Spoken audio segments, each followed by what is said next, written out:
Mesdames et messieurs, bonjour. Bienvenue à bord du JT d'A-News Workwell, le média des nouveaux modes et lieux de travail. J'avais prévu de démarrer ce JT par une étape à Kiev, en Ukraine, pour vous faire découvrir les magnifiques et tout nouveaux locaux de la société AB Games.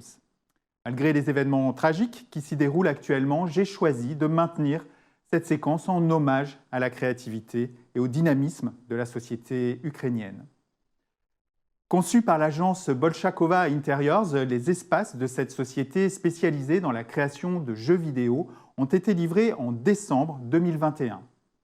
AB Games ayant opté pour une grande flexibilité des modes de travail, les architectes ont donc décidé de dédier une grande partie des 2800 m² d'espace à l'interaction sociale à travers une cantine, une bibliothèque, un bar, une cuisine, quelques terrasses spacieuses et des salles communes.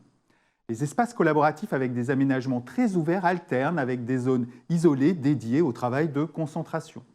Idée maligne et innovante, un couloir rouge avec rétroéclairage LED sert de portail entre les zones de travail et les espaces collectifs informels, une sorte de passage matérialisé entre deux états, détente et travail. L'endroit préféré au bureau est le magnifique bar appelé Double Win, servant café le matin et cocktail le soir. La cuisine Katleka, du nom des galettes de viande ukrainienne traditionnelle, est isolée de la cantine afin d'éviter un mélange d'odeurs alimentaires. La bibliothèque, proposant une large sélection de BD et de livres fantastiques, est l'endroit le plus inspirant du bureau. Même les toilettes offrent des ambiances et une décoration très originale. Anton Bolshakov, fondateur de AB Games, exprimait ainsi sa fierté de disposer d'un aussi bel environnement de travail. C'est un endroit où commence l'histoire de la capitale de l'Ukraine, à l'origine de toutes les grandes légendes que nous avons dans notre histoire. Par conséquent, nous pensons qu'il est vraiment inspirant d'être ici et de répandre notre passion pour les beaux endroits virtuels à travers le monde. Aujourd'hui, toutes nos pensées vont aux équipes d'AB Games et à tous les Ukrainiens. Et nous continuons ce JT en nous rendant au Brésil, à Brasilia plus précisément, où se situe l'immeuble de bureau à qui Arch Daily, le site web consacré à l'architecture le plus visité au monde, a décerné le prix de l'immeuble de l'année 2022 le 17 février dernier. Rappelons que près de 340 immeubles implantés dans 60 pays différents étaient en compétition cette année dans la catégorie bureau, dont 18 immeubles situés en France. Le bâtiment primé livré en 2021 est le siège d'un grand cabinet d'avocats qui travaille avec le secteur des énergies renouvelables et qui a souhaité réutiliser la structure en béton partiellement démolie d'un immeuble déjà existant. La surface de l'immeuble a été agrandie de 50% pour être portée à 1654 m² très précisément, grâce à des ajouts et des greffes de structures métalliques et de dalles en acier réemployées et laissées visibles dans la majeure partie du bâtiment. La forme finale du toit est le résultat de la rénovation et de la réutilisation de la structure de deux toits en dalles de béton existants qui ont été reliés par une troisième section centrale de toit métallique présentant des ouvertures pour la lumière naturelle et la ventilation. Les constructions préexistantes et nouvelles sont reliées par la façade interne de la structure métallique.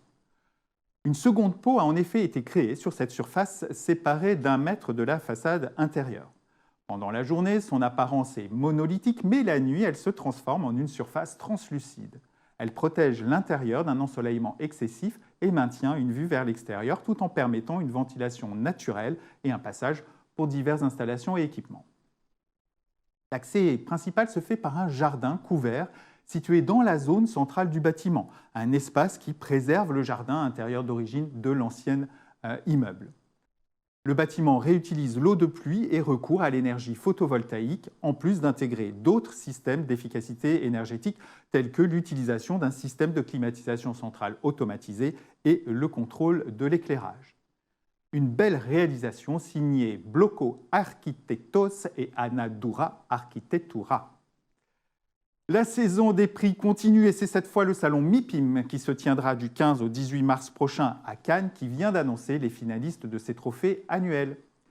Dans la catégorie immeubles tertiaires sont ainsi nommés le siège de BNP Paribas Fortis à Bruxelles. Le bâtiment est situé au même emplacement depuis 200 ans.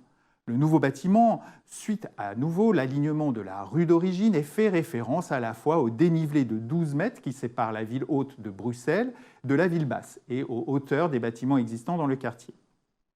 L'utilisation des sous-sols existants comme réservoirs de chaleur saisonniers permet de réduire au minimum les installations techniques. Une série de vastes cours paysagers curvilignes et un grand atrium offrent aux 4500 usagers du bâtiment et au grand public des espaces de qualité au cœur de Bruxelles. Est également nommé l'immeuble Gioia 22 à Milan, dans le quartier d'affaires Porta Nuova, premier quartier au monde candidat à l'obtention des certifications LEED et WELL for Community, qui s'appliquent donc à l'échelle d'un quartier. Gioia 22 atteint des niveaux sans précédent en termes d'innovation technologique et de durabilité pour les immeubles de bureaux. Haut de 26 étages, il s'agit du plus grand bâtiment italien NZB, zéro émission nette de CO2 d'ici 2050, l'objectif fixé par l'Union européenne, certifié LEED, Platinum et WELL. Autre bâtiment nommé aux États-Unis, celui-là, il s'agit du One Vanderbilt à New York, qui est devenu la plus haute tour de bureaux de Midtown Manhattan. Le bâtiment offre plus de 150 000 m² d'espace de bureaux de classe A, avec des étendues sans colonnes et des vues imprenables sur le Grand Central District.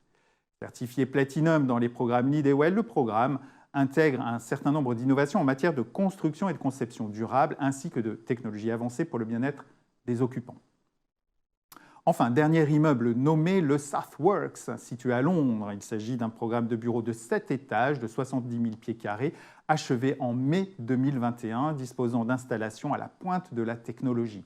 Il s'agit d'un immeuble historique intelligent dont la conception s'inspire de l'esthétique d'un entrepôt, obtenu grâce à plusieurs détails de conception, notamment une superbe entrée à double hauteur formée de briques de verre italiennes fabriquées à la main. Parlons mobilité à présent, avec un mode de transport collectif original qui va faire son apparition dans le paysage urbain du Val-de-Marne. Nous étions jusqu'à présent plutôt habitués à l'emprunter en montagne. Voici que l'arrivée du premier téléphérique urbain d'Île-de-France se précise.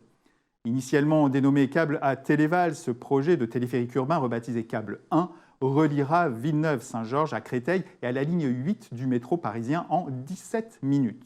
Selon Île-de-France Mobilité, ce téléphérique vise à permettre aux futurs usagers de se déplacer beaucoup plus aisément sur ce parcours de 4,5 km qui desservira 5 stations avec des cabines de 10 places assises qui pourront transporter jusqu'à 1600 personnes par heure et plus de 11 000 par jour. Décidé en 2016, le projet de téléphérique urbain a été choisi en raison du relief vallonné de la région qui a limité la création de lignes de métro et de train. Cette forme de transport collectif en zone urbaine est une option déjà choisie par quelques villes dans le monde comme alternative au réseau de transport au sol ou souterrain. Le réseau de 15 km de la ville colombienne de Medellín est cité comme l'un des plus performants. En 2012, une ligne de téléphérique traversant la Tamise, conçue par Wilkinson Ear, avait été mise en service à Londres. Récemment, UN Studio a dévoilé des plans relatifs à un téléphérique de 1,5 km qui traverserait la rivière Ige à Amsterdam et a dévoilé le premier téléphérique international au monde qui reliera la Russie et la Chine. Les premiers travaux de câble 1 débuteront quant à eux dans le courant de l'année, tandis que la mise en service du téléphérique urbain est prévue pour 2025. Pour finir ce JT, je souhaitais rendre hommage à la créativité d'un architecte anglais dont les réalisations suscitent toujours un intérêt mérité, tant elles surprennent dans un marché de l'immobilier moderne peu enclin à l'excentricité. Une façade de maison qui semble avoir fondu, un pylône posé à l'envers, un bâtiment qui lévite en plein cœur de Londres. Voici quelques-unes des œuvres surréalistes et monumentales d'Alex Chinek.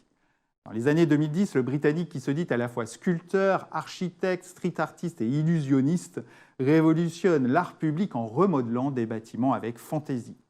Sa dernière œuvre, à Brighton, est un escalier extérieur de 25 mètres de haut qui semble se disloquer en s'élevant. Une installation qui aura mis 3 ans à voir le jour et qui a nécessité le travail d'une 50aine de personnes. Fort d'une notoriété grandissante, Alex Chinek s'aventure dans des créations de plus en plus imposantes avec un usage audacieux du trompe-l'œil. Ce que j'aime dans l'illusion, dit-il, c'est qu'elle interroge le spectateur de manière visuelle.